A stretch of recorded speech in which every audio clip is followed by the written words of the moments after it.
kegiatan kesehatan, sehingga saya pribadi bisa bersama dengan presenter kita dari LPP Kemas Sudirman. Mas Nggih, Sudiman ya, Ansewu. dan dalam kondisi sehat nih Mbak ya.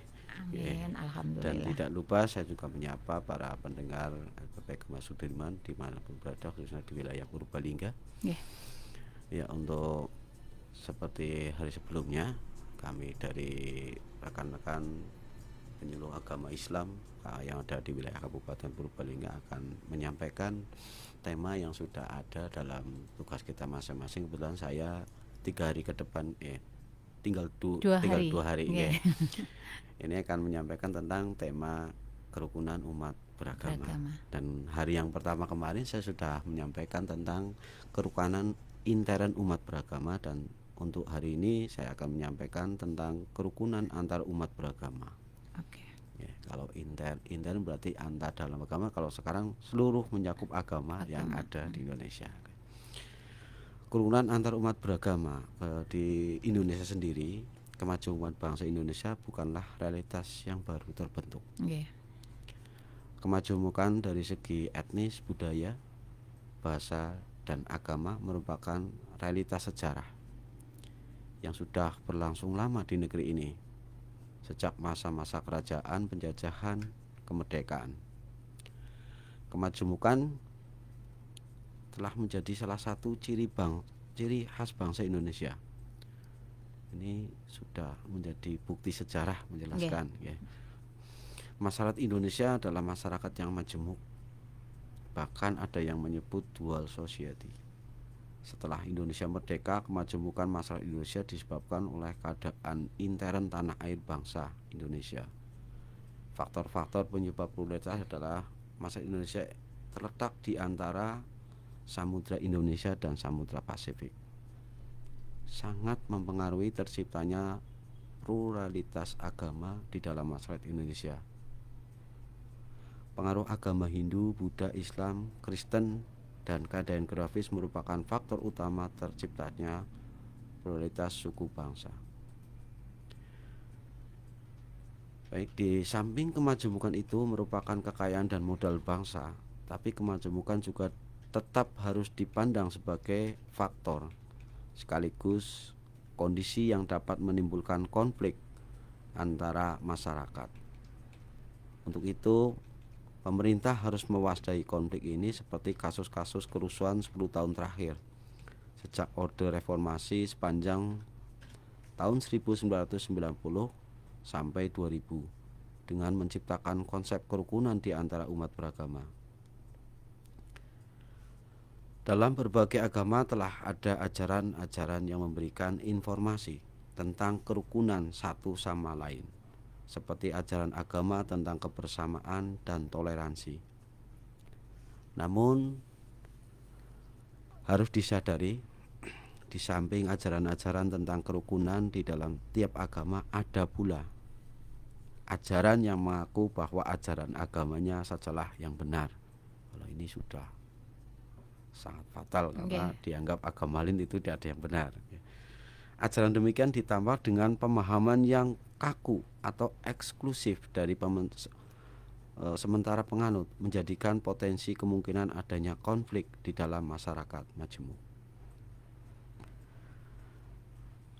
Dalam negara Republik Indonesia yang berdasarkan Pancasila yang berasas Bhinneka Tunggal Ika, selalu ada toleransi antar umat beragama dalam bermasyarakat, berbangsa, dan bernegara. Negara berkewajiban menjamin kemerdekaan beragama dan tumbuhnya toleransi beragama. Toleransi hidup beragama tersebut menyangkut pemeluk agama, keyakinan agama, ibadah agama, dan hukum agama. Toleransi agama mendukung makna kemerdekaan agama dalam kehidupan bermasyarakat. Toleransi agama mencakup intern umat beragama dan antar umat beragama. Sesuai dengan dinamika agama dan perkembangannya, dalam masyarakat bangsa Indonesia pasti ada sekelompok pemeluk agama apapun yang pemahaman ajarannya masih kurang paham agamanya, kaku dan keras sehingga menjadikan faktor pengganggu harmoni hidup beragama dalam masyarakat. Negara dan pemerintah bekerja sama dengan organisasi agama berkewajiban membimbingnya untuk sadar akan nilai dan ajaran agamanya, kemajemukan dan jika perlu menciptakan aturan hukum dan memberi sanksi. Ini untuk biar lebih untuk menjaga agar antar agama beragama. Yang pertama yaitu ini penjelasan dari 8 poin tersebut. Yang pertama adalah pendirian tempat ibadah.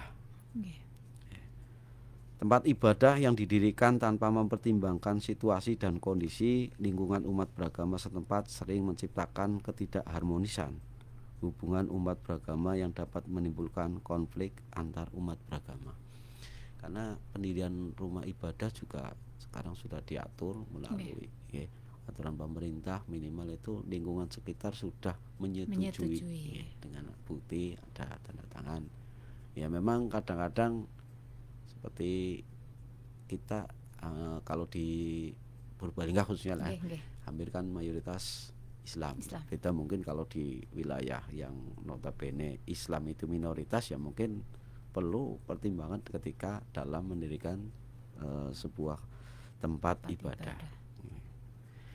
Dan yang kedua, penyiaran agama. Nah ini kebetulan saya dengan siaran ini. Tapi insya Allah yang kita sampaikan melalui LPP Gemah Sudirman insya Allah hal yang sifatnya positif ya. Nah, baik lisan melalui media cetak seperti brosur, pamflet, selebaran dan sebagainya, maupun media elektronik serta media lain yang dapat menimbulkan kerawanan dan di bidang kerukunan hidup umat beragama, lebih-lebih ditujukan kepada orang yang telah memeluk agama lain. Ya mungkin ini kebetulan yang saya sampaikan ini secara umum lah untuk semua. Tapi kalau sudah mengerucut menjelek-menjelekan agama lain lah, mungkin itu akan ya menimbulkan tidak kepada diri saya sendiri, mungkin ke LPP Gemah Sudirman sendiri ya. Nah, kemudian yang ketiga yaitu bantuan luar negeri untuk pengembangan atau penyebaran suatu agama, baik berupa bantuan material maupun finansial ataupun bantuan tenaga ahli keagamaan, bila tidak mengikuti peraturan yang ada dapat menimbulkan ketidakharmonisan ya. Karena kadang-kadang juga luar negeri mungkin sistem asasnya beda, mau diterapkan di Indonesia yang notabene negara Pancasila mungkin akan dibikin negara Islam ya tidak bisa. Kemudian yang selanjutnya adalah perkawinan beda agama yang dilakukan oleh pasangan yang berbeda. Ini juga sering menimbulkan rawan konflik ya. Ini biasanya karena akibat hukum perkawinan tersebut akan ada mungkin semacam perselisihan di dalam harta, benda perkawinan, warisan dan sebagainya. Kemudian yang kelima, perayaan hari besar keagamaan yang kurang mempertimbangkan kondisi dan situasi serta lokasi di mana perayaan tersebut diselenggarakan. Ya, seperti kemarin di awal-awal itu kan ada proses hari raya Nyepi. Kalau Nyepi kan memang di Bali konon ceritanya nggak boleh, benar-benar harus kemana-mana. Apabila ada yang kemarin juga sempat ada warga yang keluar, akhirnya ditegur oleh hukum adat. Nah, kayak kita sendiri pun sekarang juga aturannya lebih ke arah ke toleransi atau kerukunan umat agama dengan adanya pengaturan pengeras suara di tempat ibadah, mungkin juga ini termasuk dalam rangka untuk menjaga toleransi antar umat beragama. Untuk yang selanjutnya yaitu penodaan agama. Nah ini yang kadang-kadang lisan kita itu sulit untuk dikendalikan, tidak sengaja ternyata apa yang kita ucapkan mungkin mengandung unsur menoda atau menyinggung agama lain. Ya ini agama, perbuatan ini adalah sifatnya mencelecehkan, menodai ajaran dan keyakinan agama tertentu yang dilakukan oleh seseorang atau sekelompok. Walaupun itu mungkin cuma bercanda ya Pak, tapi bercanda, harus hati-hati juga ya. Ya apalagi sekarang alamnya kritis lah, banyak yang kemudian ditambah-tambahi atau editingnya dipenggal di betul, tengah atau apa. digoreng-goreng Iya. gitu. Iya. Ya, tapi ya itulah, karena mungkin dalam dunia mencari yang mungkin jadi bisa meledak menjadi berita bagus atau apa yang Iya. dicari seperti itu, hanya kemuasan tapi tidak ada informatifnya atau apanya ya. Yang kemudian yang selanjutnya adalah kegiatan sempalan. Ya, sempalan di sini adalah kegiatan yang dilakukan seorang atau sekelompok orang yang didasarkan pada keyakinan terhadap agama tertentu tapi menyimpang. Jadi banyak sekali yang notabene di sini kemudian setelah ditelusuri katanya agama baru tapi ternyata menyimpang dari agama yang sudah diakui di Indonesia. Ya. Seperti yang kemarin sempat kasus viral bisa bertukar pasangan itu sebenarnya itu sudah aliran sempalan itu. Ya. Dan yang terakhir adalah aspek non agama yang dapat memengaruhi kerukunan hidup beragama. Antara lain adalah kepadatan penduduk, kesenjangan sosial ekonomi, pelaksanaan pendidikan, penyusupan ideologi dan politik berhaluan keras berskala regional maupun internasional yang masuk ke Indonesia melalui bahasa agama. Bunyinya ketika ditelusuri ternyata kalau bahasanya akan merongrong kesatuan Republik Indonesia, berarti ya mungkin itu aspek non agama, tapi agama sebagai hanya untuk sebagai alat.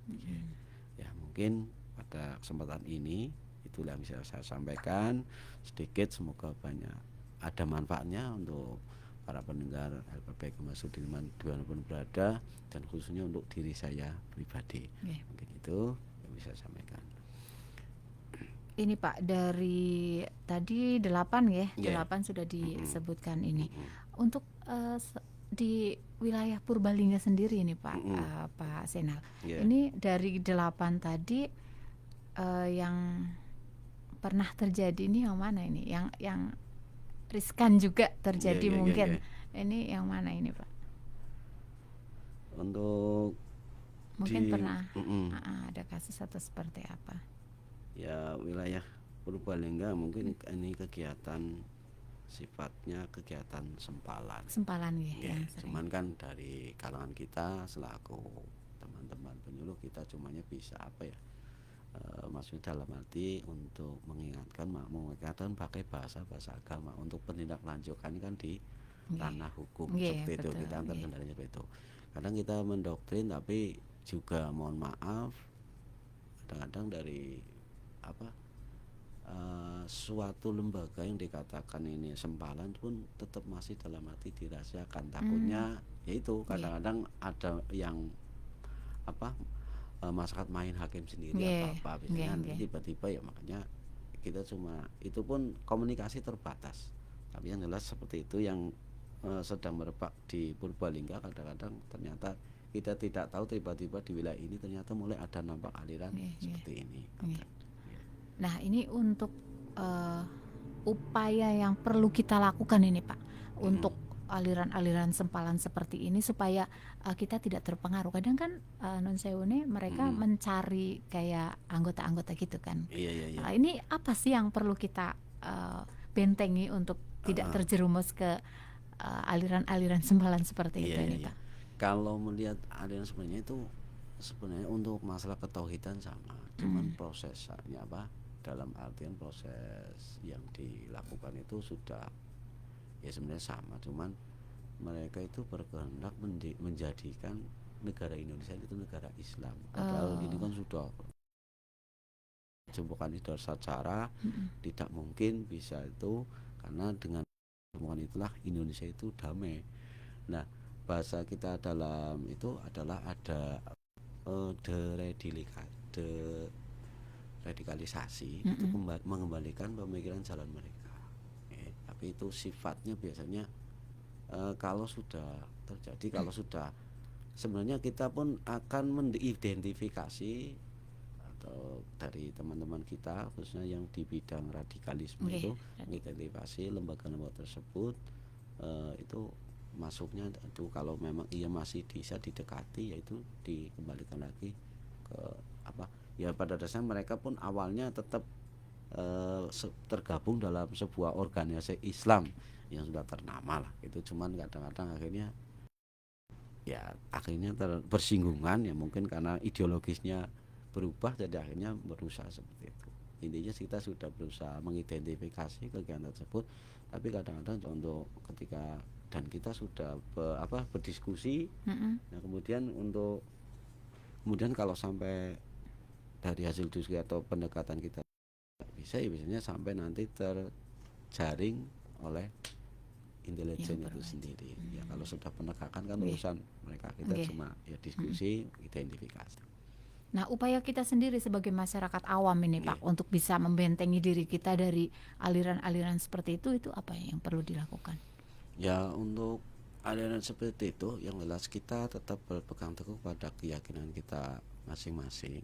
Ya kemarin seperti hari kemarin yang saya sampaikan, ketika ada isu-isu klarifikasi terlebih dahulu, teliti apakah benar apa adanya, kemudian apakah sesuai dengan sudah ajaran yang kita terima, perlu dikaji lagi lah, karena kemarin juga saya sudah menyampaikan beberapa ada item itu juga sama 8 ya.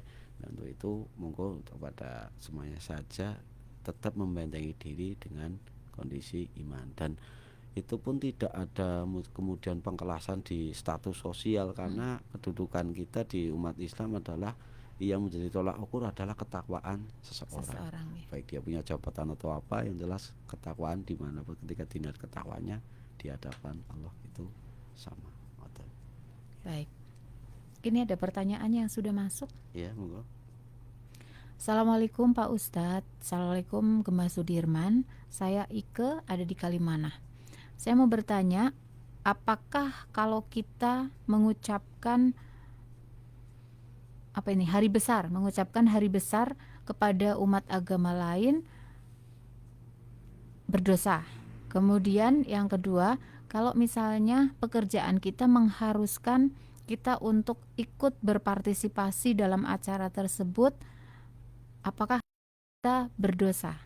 Dan apa yang harus saya lakukan setelah saya melaksanakan kerjaan tadi, artinya saya ikut berpartisipasi dalam acara umat beragama lain. Terima kasih.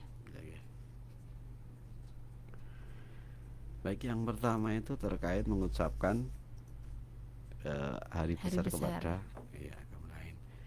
Nah ini banyak sekali sekarang, yaitu sebagai bukan berarti kita pindah keyakinan, kita sebagai yaitu tadi yang saya sampaikan, kerukunan antar umat beragama sebagai bentuk toleransi. Dan bahkan sekarang ya banyak sekali memang bagi mereka-mereka yang ya tadi akan cara bahasa Mbak ya apa tadi menggoreng ya, digoreng ya, padahal adalah tujuannya ya tadi itu kodrat manusia sebenarnya butuh orang lain. Sama agama juga sama ya, mungkin karena mereka etis, contoh lah untuk agama yang di sini kan Konghucu itu masih sedikit, mungkin ada perayaan itu juga masih perlu pengamanan atau perlu apa ya, tujuannya adalah sebatas untuk menghormati, nggak apa-apa. Sementing kemudian ada bahasa yang kemudian saya kemudian ketika mengucapkan itu berarti saya pindah keyakinan, itu sebenarnya tidak. Yang namanya ucapan kan sekedar ya sekedar untuk menghormati dalam wujud toleransi atau kerukunan antar umat beragama begitu.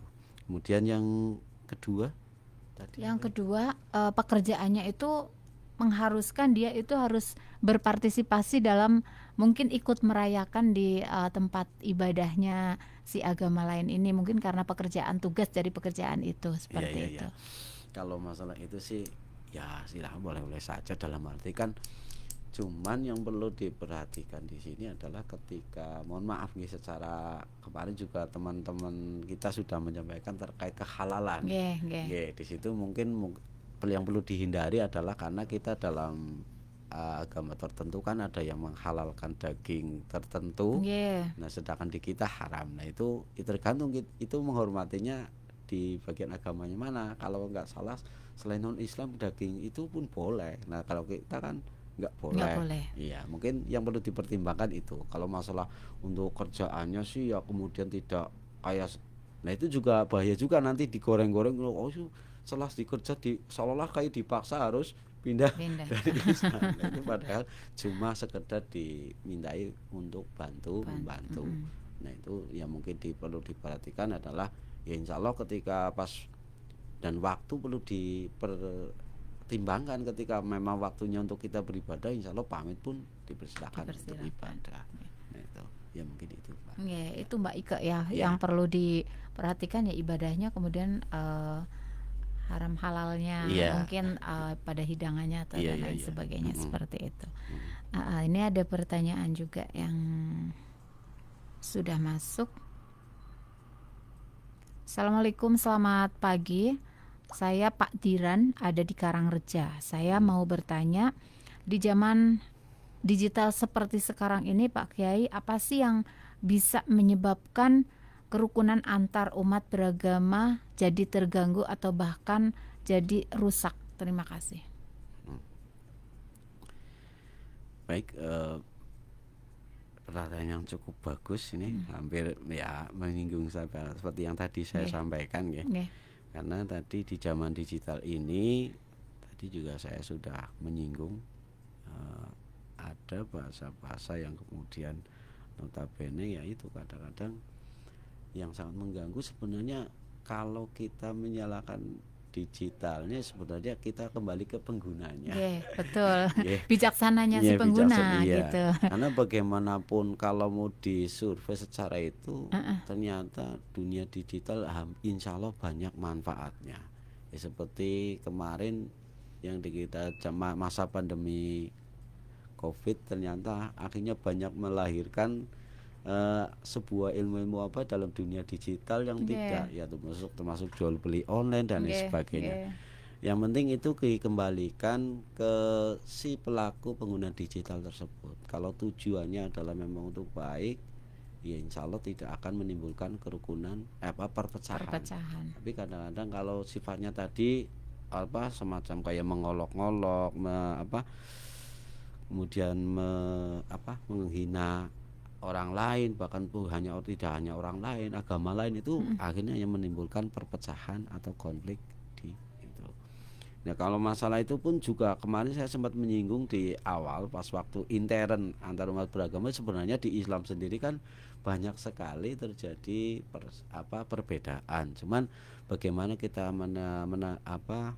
menyikapi perbedaan tersebut agar tidak sampai terjadi perpecahan. Seperti penentuan awal Ramadan juga kemarin sudah perbedaan, tapi alhamdulillah itu sudah terbukti bahwa Indonesia masih termasuk negara yang damai, dan termasuk khususnya di Purbalingga tidak ada kemudian semacam mereka yang paling benar, tapi tetap mereka fokus kepada menjalankan ibadah puasa sesuai dengan keyakinan mereka masing-masing. Dan kita masih menghargai. Menghargai.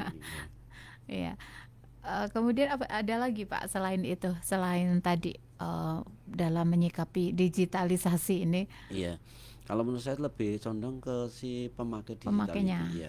Iya.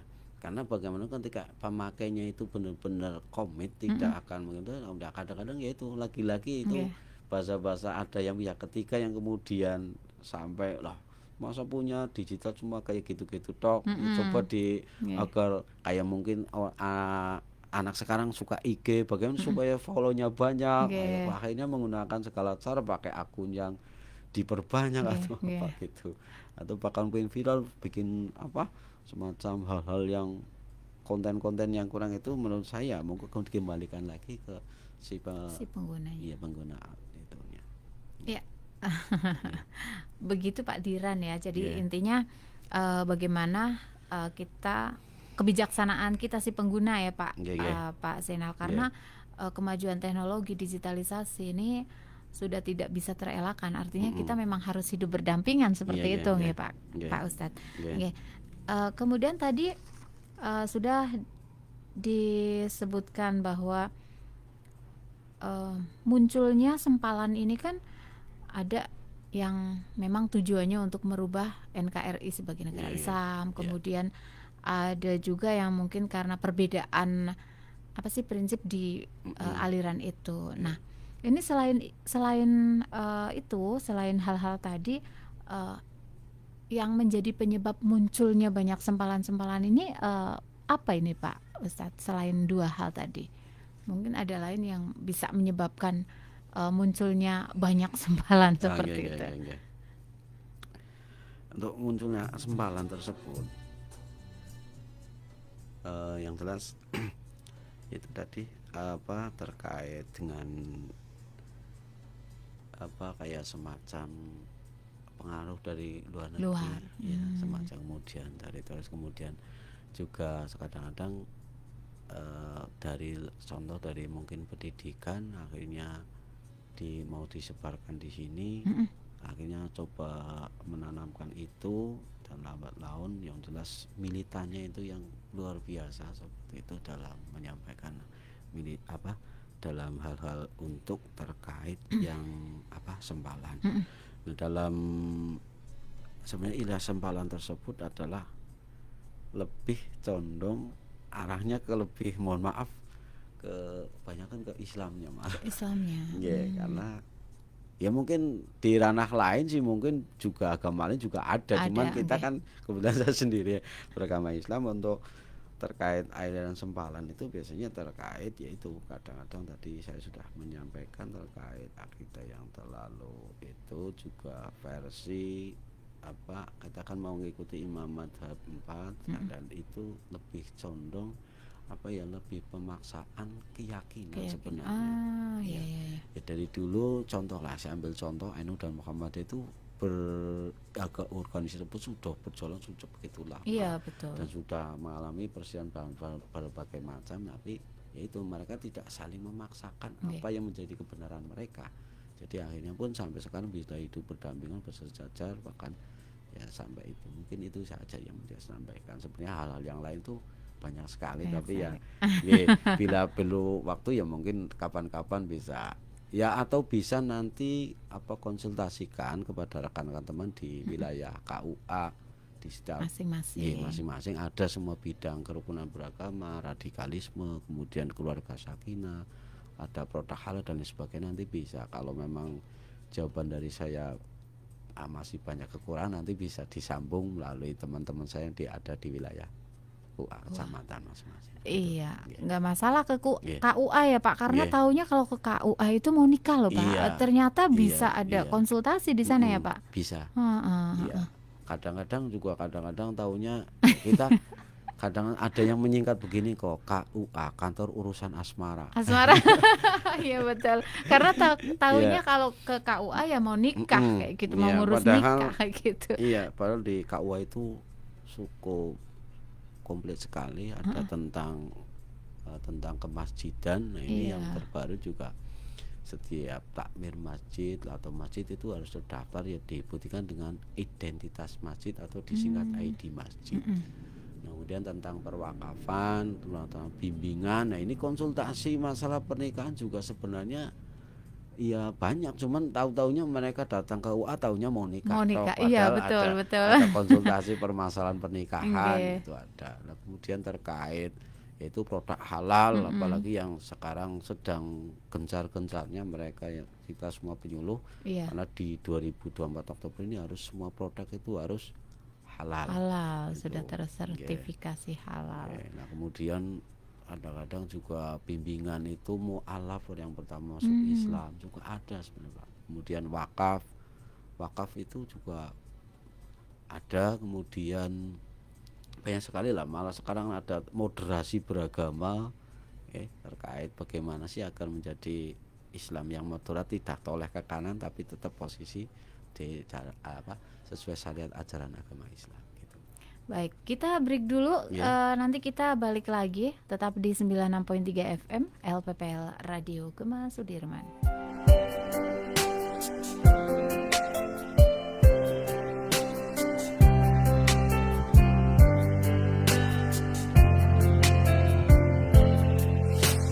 Selamat datang ya Ramadan, kami menyambutmu ya Ramadan, bulan mulia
berjuta kebaikan, indahnya Ramadan.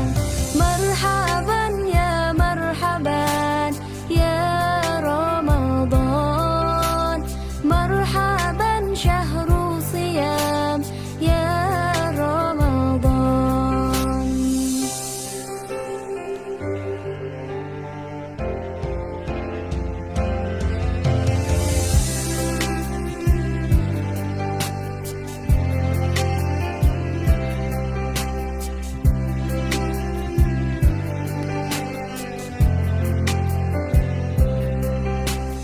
Puasa, bersedekah, perbanyak ibadah, tadarus, bertarawih, indahnya Ramadan. Marhaban ya Ramadan, marhaban syahrul siyam ya Ramadan, marhaban ya Ramadan, marhaban syahrul siyam ya Ramadan.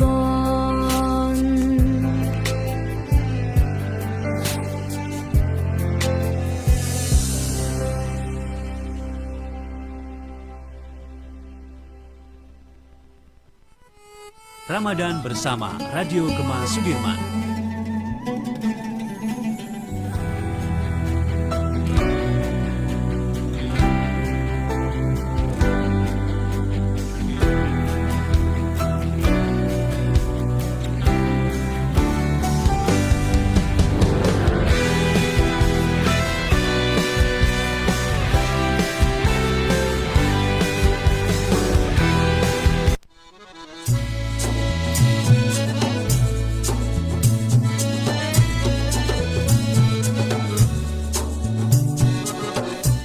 Ya, kawan saya masih di ngegosip ngobrol asik seputar ibadah puasa. Masih bersama Pak Zainal Mutakin.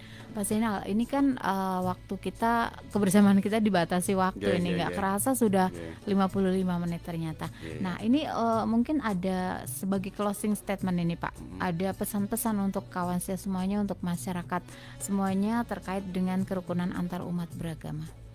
Baik, untuk terkait kerukunan umat beragama ya, monggolah kita tingkatkan apa yang sudah menjadi keyakinan kita masing-masing, kita jalani dengan penuh kekhusyuan, dan tidak perlu kemudian kita apa yang kita jalani tidak harus dipasarkan oleh orang lain, sehingga atau dalam sekrup agama kita ya kita yakini semoga benar, tidak perlu kemudian menganggap agama lain itu salah. Ya, yang jelas pemikiran prinsip termasuk berarti malah masih dangkal dalam memahami agama. Tapi kalau ketika sudah bisa sepenuhnya memahami agama, tidak mungkin akan mengolok agama lain, tapi berusaha untuk taat kepada Tuhan kita masing-masing. Mungkin statement itu, dan insya Allah masih ada waktu besok. Baik, besok masih insya Allah masih berkesempatan lagi untuk Pak Zainal mengisi gosipnya. Untuk rawuhnya terima kasih juga untuk tausiahnya hari ini, dan demikian tadi kawan siang gosip untuk edisi hari ini Rabu 3 April 2024. Mohon maaf apabila ada tutur kata kami yang kurang berkenan. Mudah-mudahan informasinya bermanfaat. Dan dari Lintas Timur Kota Purbalingga, Titin pamitan. Wassalamualaikum warahmatullahi wabarakatuh. 96.3 FM LPPL Radio Gema Sudirman, Radioku Purbalinggaku.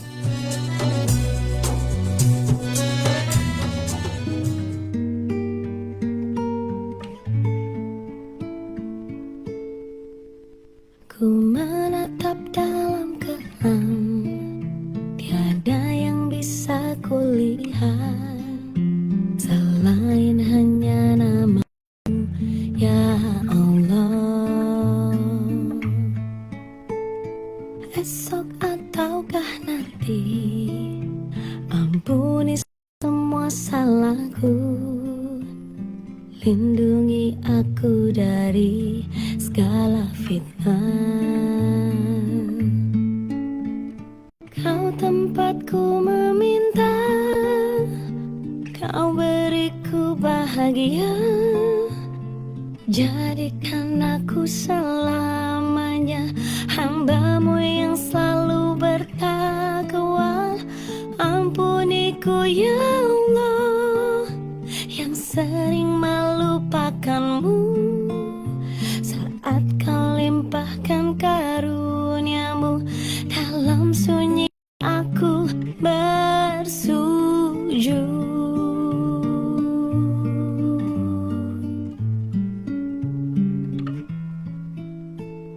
Esok ataukah nanti, ampuni semua salahku. Lindungi aku dari segala fitnah.